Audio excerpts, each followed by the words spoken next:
YouTubers and Cinephiles. I'm John Ricky, and today's review will be about a film that was in long development hell. A little film, you may have heard of it, just released, called Wonder Woman. Of course, as we all know, Wonder Woman is the epitome of female superheroes. She was the first, I want to say. She's the big three with Superman, Batman, and her. The Holy Trinity, as they say in the comic realms. So with the successes of both Batman and Superman and their failures as well, I mean, they've failed and come back like 2 or 3 times now, and we've yet to see a big screen version of Wonder Woman. Yes, we've seen her on a small screen, played by the iconic Linda Carter, but nothing came to fruition on the big screen side. So, to put it lightly, this film has probably been in development since like the early 80s, or at least like the mid 80s, somewhere around there. And they just couldn't get it right. A whole bunch of people took a shot at it. I mean, even Joss Whedon, the creator of strong female characters. I mean, he has some of the best female characters of all time. Buffy the Vampire Slayer. Everyone loves Buffy the Vampire Slayer. At least I do. I know I do. But Serenity, Firefly, he's really good with creating equal opportunity for both genders and people's what have you. It makes it fun, smart, and witty. He took a stab at Wonder Woman. It's like, dude, that's a perfect fit for him. I mean, he writes strong female characters well. Unfortunately, for whatever reason, the studio didn't like his script. I was told it was bad. I mean, I haven't read it. I definitely want to check it out, but it was bad. And that was probably a good 12 years ago. A whole bunch of other people have had stabs at it. Now here we go with the new release here. This film has had a long and treacherous battle to get to screen, and it even had a harder one right now, considering that the whole DCEU films have not been very stellar, not been very well received, not been very well made. I loved Man of Steel. That was good. Suicide Squad, I love the crew, I love the cast, but the movie itself was jumbled. Oh, God. Batman vs. Superman was just completely horrible in my opinion. And with Batman and Superman, I heard that they were going to have Wonder Woman in it. I'm like, oh, cool, alright, great. They're going to start the whole DCU, try to reverse engineer the way that Marvel does it. Might make sense, right? It remains to be seen still. But I'm like, okay, we're going to get the Holy Trinity together. Batman, Superman, Wonder Woman. Unfortunately, to my dismay, they picked Gal Gadot. I remember her from the Fast and Furious movies. I'm like, oh yeah, she's a beautiful ethnic. Okay, that's where they're going with. She's built like a stick figure, and her acting in Fast and Furious was horrible. And I've seen her in a few other movies. She was basically crap. Basically, she's like the female Channing Tatum to me before 21 Jump Street. So I wasn't a happy camper, mainly because I don't think that she could act her way out of a paper bag.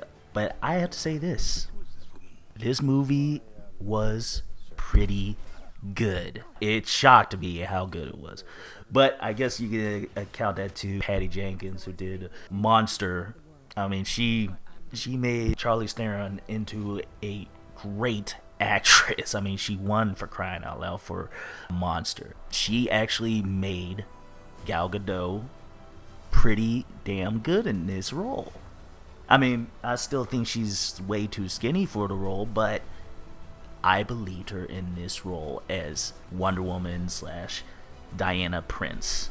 So basically, this movie is obviously an origin story, and it's a very interesting take they went with this, because they decided to put most of the film in the past, in World War I. Now, that's a little play on the original origin of Diana, or Wonder Woman, because she was originally supposed to be there in World War II rather than World War I. So I was actually pretty cool with that, playing with the timeline a little bit. So the basic story is World War I is out. Basically, we see the origin of Wonder Woman on her out in the Themyscira. Basically, the story revolves around Greek gods: Zeus, Ares, the war for man's soul, and eventually the outside Themyscira is cut off from the world, barred from the world by magic, and eventually Pilot, aka Spy, named Steve Trevor, played by Chris Pine, crash lands on the island. I'll tell you, Chris Pine, it's like every time you see him, in my opinion, he just impresses me even more. I mean, he is the heart and soul of this film. You know, he's likable. He has great comedic timing when it's necessary, and you are just drawn to this character like Wonder Woman is as well. They have very good banter, and he actually works very well with Gal Gadot. They actually keep each other afloat. He is the star of this film, in my opinion. Next, just a little bit over Diana, or Gal Gadot. So his character, Steve Trevor, crash lands on Themyscira. There's a battle. He's being attacked by German soldiers. Amazons fight them off, and he tells them that, hey, there's a whole world war going on. People are dying. I got to get back there, so on and so forth. And of course, Diana, being the character that she is, she can't, stand to see people dying, and she assumes that it is the work of the villain of the movie, who is Ares. So she helps Trevor get back to where he needs to be and hopes to stop the war and put an end to Ares for good. Pretty simple story. And along the way, Diana is like a fish out of water, so you get a lot of good comedy, and actually very well timed by both Chris Pine and Gal Gadot, respectively. But you also get solid heart that you've never really seen in most of the DCEU movies. That's why I'm really surprised by this film, is the fact that it is just so heartfelt, comprehensible. It's actually not jumbled, it's not edited weird, it's actually well structured film. It has a beginning, a middle, and an end, and nothing in between. But there are a few parts that are a little bit, drag along, particularly with the whole discovery of the outside world and stuff like that.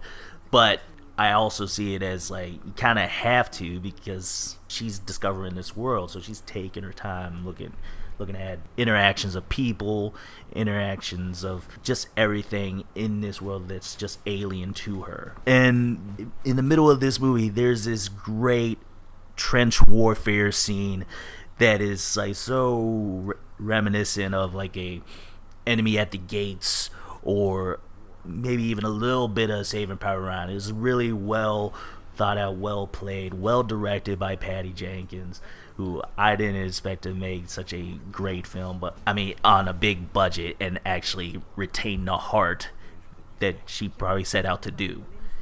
It's credible, music's good.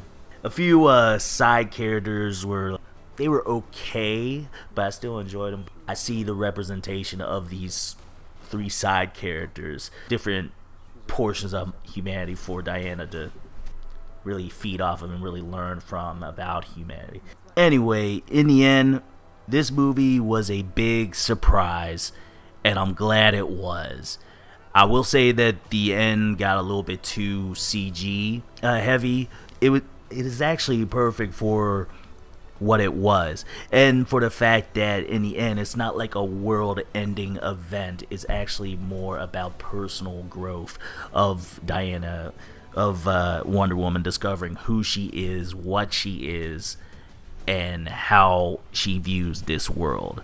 And that's what's so different about this film compared to the other DCEU films like Suicide Squad and Man of Steel, and even in Batman vs Superman, of course. There's no big monster, but it's more just a character study. And that's why it's a top 2 of the DCEU in my eyes. This film is a solid movie. I give Wonder Woman a B+. Really good, solid, and fun. Again, Gal Gadot really surprised me, but if I had my way and this movie came out 10-15 years ago, perfect Wonder Woman would have been Lucy Lawless from Xena Warrior Princess. She would have been perfect. She basically just played Wonder Woman in the past. But forget about that. From now on, hey, Gal Gadot is Wonder Woman until further notice. Hope this is a one-time thing, and I hope Justice League is just as good, or better, or just coherent. Anyway, guys, check it out, and check out my videos. Like, subscribe, comment. As always, you take care, Cinephiles and YouTubers.